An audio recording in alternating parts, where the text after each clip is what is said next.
The art of happiness. Dalai Lama को उनके गुरु दलाई का 14th अवतार माना जाता है। वे एक बुद्धिस्ट मॉन्क हैं। उनका जन्म तिब्बत में हुआ था, लेकिन चीन ने तिब्बत पर अपना अधिकार जता लिया, जिससे दलाई लामा को अपने फॉलोअर्स के साथ चीन छोड़ना पड़ा। अब उन्होंने भारत के हिमाचल राज्य के धर्मशाला में शरण ले रखी है। उन्हें शांति के लिए नोबेल प्राइज भी मिला हुआ है। आज हम यहाँ उनकी विश्व प्रसिद्ध किताब द आर्ट ऑफ हैप्पीनेस की समरी दे रहे हैं। तो स्टार्ट करते हैं इंट्रोडक्शन से। इस किताब में आप बुद्धिस्ट मॉन्क के सिद्धांतों के बारे में जानेंगे। इन्हें पढ़कर आप हमेशा खुश रहना सीख जाओगे तथा लाइफ में रोज़मर्रा आने वाली प्रॉब्लम को हल करना भी सीखेंगे। आइए इसके सभी chapter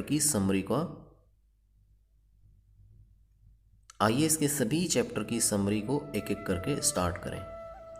chapter 1, the purpose of life is to seek happiness. दोस्तों, आजकल की भाग दौड़ के ज़माने में हर कोई सफलता पाने के लिए भाग रहा है। स्टूडेंट एग्ज़ाम में पास होना चाहते हैं, स्किल्ड लोग इंटरव्यू में पास होकर अच्छी जॉब पाने में सफल होना चाहते हैं। बहुत से लोग अपनी स्टार्टअप या बिजनेस की सफलता के लिए काम कर रहे हैं, लेकिन सब लोग सफल क्यों होना चाहते हैं? क्योंकि इससे वे बहुत सा पैसा कमा सकते हैं। सबको लगता है कि जब उनके पास पैसा, गाड़ी, बंगला आदि आ जाएगा तो वे बहुत खुश हो जाएंगे। इस पर दलाई लामा जी कहते हैं कि यह सिर्फ मिथ है। पैसे से खुशी का कोई लेना देना नहीं है। अगर ऐसा होता तो बहुत से अमीर लोग डिप्रेशन या ब्लड प्रेशर आदि रोगों से पीड़ित नहीं होते। और क्या किसान आपको खुश नहीं लगते? वे तो चेहरे से ही संतुष्ट नजर आते हैं। इसलिए लाइफ का असली पर्पज पैसे और सफलता के पीछे भागना नहीं है, बल्कि हर दिन खुश रहना ही लाइफ का पर्पज है। आप यह नहीं सोचें कि जब जॉब लग जाएगी तो खुश रहूंगा या गाड़ी बंगला ले लूंगा तो खुश रहूंगा। इन सब से खुशी की कोई गारंटी नहीं है। कोई ना कोई दुख हमेशा आपको लगा रहता है, चाहे वो अमीर हो या गरीब। इसलिए हर दिन सोचे कि आज का दिन मैं खुशी से बिताऊंगा।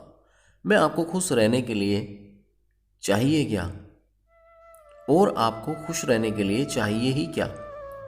अपने परिवारों से रिस्पेक्ट, छोटे बच्चों के साथ खेलिए, दोस्तों के साथ चाय पीजिए, गरीब की हेल्प कीजिए। इन छोटे छोटे कामों में जो खुशी छिपी है उसे पहचानिए और महसूस भी कीजिए। अधिकतर लोग ये काम करते तो हैं, लेकिन उनमें खुशी का अनुभव नहीं कर पाते, क्योंकि उनका दिमाग हर घंटे किसी न किसी चीज़ में सफलता पाने की उधेड़-बुन में उलझा रहता है। कल की चिंता में वे अपने आज की खुशी को भी महसूस नहीं कर पाते। इसलिए आज से ही अपने पर्पज को समझिए और खुश रहना शुरू कीजिए। Chapter 2, do not feel Joy on the suffering of others. आज के ज़माने में लोग बहुत ही स्वार्थी होते जा रहे हैं। सबको अपनी अपनी पड़ी है। दूसरों का दुख दर्द साझा करने का किसी के पास भी वक्त नहीं है। कुछ लोग तो इतने नेगेटिव होते हैं कि दूसरे की प्रगति से जलते हैं और दूसरों के दुख से खुश हो जाते हैं। लेकिन दलाई लामा कहते हैं कि यही सोच उनके दुख का कारण बनती है। अगर आप दूसरों के दुख से खुश हो रहे हो तो आपकी अपनी आत्मा में वे गिल्ट इकट्ठा हो जाती है। साथ ही आपके व्यक्तित्व से नेगेटिव वाइब्रेशन निकलने लगती है। इससे पॉजिटिव चीज़ें और लोग आपसे दूर चले जाते हैं, जबकि नेगेटिव एनर्जी आपकी तरफ आने लगती है और आपकी लाइफ दुखों से भर जाती है। इसलिए ऐसा कभी ना करें। इसके विपरीत, जब दूसरे खुश हों तो आप भी उनकी खुशी में शामिल हो जाएं। दूसरे दुखी हों तो उन्हें सहानुभूति दें और उनकी हेल्प करें। लेकिन हेल्प करने का नाटक ना करें, बल्कि जीनियन तरीके से पेश आएं। इससे यूनिवर्स आपकी तरफ हमेशा खुशी ही भेजेगा। Chapter 3, universal compassion gives happiness. अगर आपको खुश रहना है तो दयालु बनिए। दूसरों पर दया और सहानुभूति दिखाने से वे हमेशा आपकी इज्जत करते हैं। चारों ओर आपके प्रति पॉजिटिव वाइब्रेशन फैलती है और यूनिवर्स इस पॉजिटिविटी को फिर से आपकी तरफ भी भेजता है। जिससे आप हमेशा प्रसन्न रहते हैं। बहुत से लोग सोचते हैं कि दूसरों को डरा धमकाकर इज्जत करवा लेंगे, लेकिन डर से कोई भी व्यक्ति आपके सामने तो इज्जत का नाटक करेगा, परंतु अंदर ही अंदर आपको गाली दे सकता है। इसलिए हमेशा दूसरों का सम्मान करें, फिर वो व्यक्ति चाहे किसी अलग धर्म का हो, अलग जाति का हो, अलग वर्ण का हो, चाहे उसकी भाषा भी अलग ही हो। कभी भी किसी का बुरा न सोचे और न ही उसको कोई नुकसान पहुंचाए, क्योंकि आपके कर्म ही आपके भविष्य को निश्चित करते हैं। अच्छा कर्म करेंगे तो फल भी अच्छा ही मिलेगा। Chapter 4, make connection other than physical love. बहुत से लोग सोचते हैं कि भोग वासना ही प्यार है, लेकिन ऐसा नहीं है। वास्तविक प्यार तो दो रूहों के बीच का कनेक्शन होता है। इस कनेक्शन को मजबूत बनाइए। इसके लिए एक दूसरे पर ट्रस्ट करें, कभी भी एक दूसरे को धोखा न दें, एक दूसरे की कमियों के लिए उन्हें क्रिटिसाइज न करें, बल्कि समझदारी से उनके बारे में बातें करें। हमेशा अच्छी चीज़ों के लिए कॉम्प्लीमेंट दें, एक दूसरे की हेल्प करें। इस सब से आपके बीच का कनेक्शन बहुत मजबूत हो जाएगा और सच्चा प्यार मिलता रहेगा। इस सब से आपका जीवन भी खुशियों से भर जाएगा। Chapter 5, religion is not needed for spirituality. दोस्तों, आपको अच्छा आदमी होने के लिए धार्मिक होना जरूरी नहीं है। धर्म और स्पिरिचुअलिटी में अंतर होता है। धर्म तो लिखी हुई किताबों जैसे वेद, पुराणों आदि पर बेस्ड होता है। उसमें तरह तरह के कर्म कांडों पर जोर दिया जाता है, लेकिन स्पिरिचुअलिटी इससे अलग है। स्पिरिचुअल होने का मतलब है आपकी आत्मा खुद को किसी डिवाइन पावर से जुड़ा महसूस करे। स्पिरिचुअल व्यक्ति हर चीज में डिविनिटी को ढूंढ लेता है। वह हमेशा दूसरों का भला चाहता है। वह लोगों के बनाए ईश्वर की अपेक्षा अपना ईश्वर खुद ढूंढता है। एक पेड़ या कोई किताब या कोई अच्छा काम भी उसके लिए ईश्वर के समान है। इसीलिए आप अगर धार्मिक कर्म कांडों पर विश्वास नहीं करते तो स्पिरिचुअलिटी को अपना लीजिए, अपना ईश्वर खुद ढूंढिए। इसके लिए आपको मंदिर मस्जिद जाने की ज़रूरत नहीं है, बल्कि किसी रोते हुए बच्चे को हंसा दीजिए बस। यदि यही स्पिरिचुअलिटी है जो आपकी लाइफ को खुशी से भर देगा।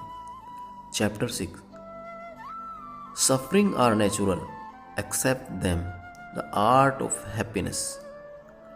दोस्तों, जिंदगी में दुख दर्द आना निश्चित है। दिन के बाद रात ही आएगी और रात के बाद दिन ही आएगा। हमेशा बाहर नहीं रहेंगे, कभी धूप होगी तो कभी बारिश। कुछ लोग जरा सी मुश्किल आने पर ही घबरा जाते हैं, अपना विश्वास और खौफ खो देते हैं। यदि आपके दुख का कारण है तो उसे ख़त्म कीजिए। इसके लिए आपको मुश्किल वक्त में हिम्मत दिखानी होगी, गिरकर भी उठना सीखना होगा। हवा के थपेड़े सहकर ही वृक्ष को तूफान की ताकत आती है। कई बार किसी चीज़ में फेलियर मिलने से भी हम दुखी हो जाते हैं। कुछ लोग तो डिप्रेशन में चले जाते हैं। ऐसा इसलिए होता है क्योंकि हम पास में ही जीने लगते हैं। हम बंद दरवाजे की तरह इतनी देर तक देखते रहते हैं कि खुले दरवाजे की तरफ हमारा ध्यान ही नहीं जाता। इसलिए पास्ट की चिंता छोड़िए और करंट में ध्यान लगाइए। वह कभी वापस नहीं आएगा। इसके बदले आप खुद को बदलिए, नया गोल बनाइए, उसकी तरफ बढ़िए। धीरे ही सही, लेकिन रोज कोशिश करिए। याद रखिए, मीलों के सफ़र की शुरुआत एक छोटे से कदम से ही होती है। इसलिए पहला कदम जरूर लें। Chapter 7, positive attitude gives happiness. कुछ लोग इतने नेगेटिव होते हैं कि हर बात पर उनका रिएक्शन नेगेटिव ही होता है। ऐसे किसी आदमी से अगर आप बिजनेस शुरू करने की बात बोलेंगे तो वह छूटते ही बोलेगा, बिजनेस तो डूब जाएगा, या इसमें तो बहुत पैसा लगता है, ये हमारे वश की बात नहीं है। जबकि यह सच होता भी नहीं है। सारे बिजनेस नहीं डूबते और कुछ बिजनेस सिर्फ कुछ हजार खर्च करके भी शुरू हो जाते हैं। या क्राउड फंडिंग और वेंचर कैपिटलिस्ट भी पैसे लगा देते हैं अगर आइडिया अच्छा हो तो। लेकिन जो नेगेटिव इंसान होता है वो इन पॉजिटिव बातों को नहीं सोच पाता। इससे वह हमेशा दीनहीन और गरीब ही रहता है। इसलिए लाइफ में हमेशा पॉजिटिव एटीट्यूड पालें।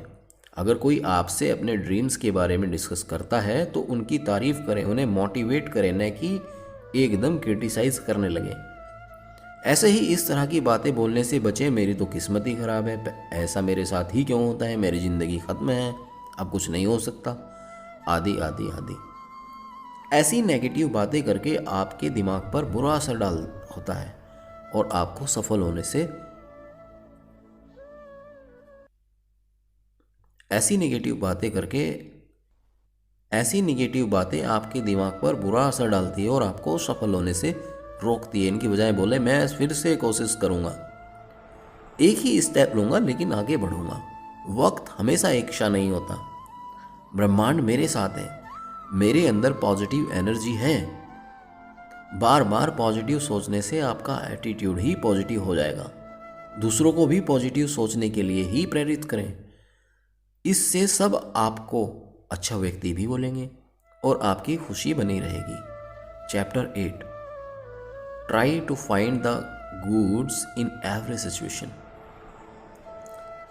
किसी भी सिचुएशन हो हमेशा अच्छा सोचें और होपफुल रहें। अगर बिजनेस फेल भी हो जाए तो ये सोचें कि आपने बहुत से सबक सीखे हैं, जो गलतियां इस बार की हैं उन्हें अगली बार नहीं दोहराएंगे।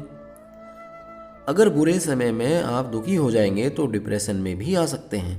दुखी होने से किसी भी समस्या का समाधान नहीं होता, बल्कि प्रॉब्लम का शांत होकर सॉल्यूशन ढूंढें।